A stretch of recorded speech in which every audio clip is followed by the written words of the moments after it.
Nae mada kudzini. Uyai pano. Ngati uyai pano. Maswera sei Amai Jilimba? Ndaswera hangu maswera sei. Ko umu muri kubva kutora.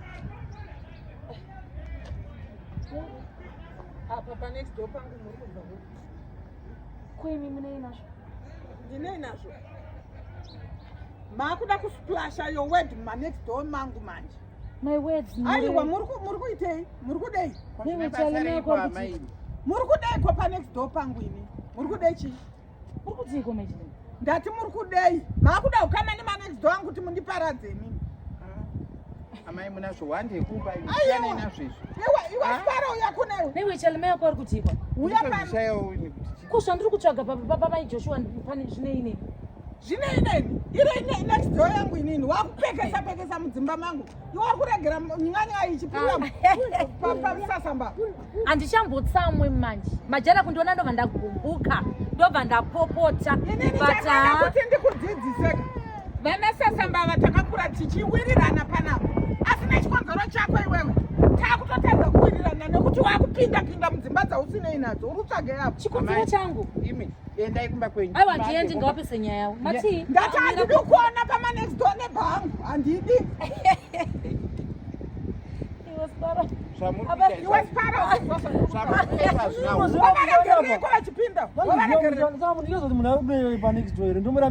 Usapata vachiregera vachipinda ma next door angu. Get away. Zvandakuita. Ndakupedzera. Chinzwai kani munzwe. Chinzwai munzwe. Ndakupedzera shungu kuvana venyu. Kuita sei? Iwewe ndiwando. Imi. Iwewe shungu iwewe. Ndapedzera shungu vana venyu. Ndapedzera shungu vana venyu. Newewo futi. Imi ndingatadza kurova yafana ndiwa ndapedzera shungu.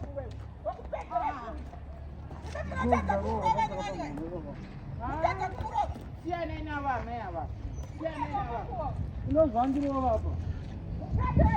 Ndichakubata chale.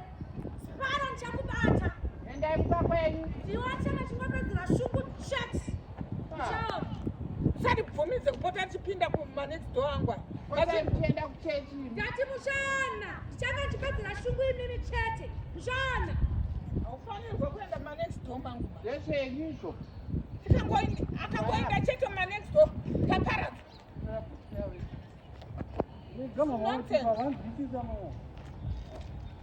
Pinda mba.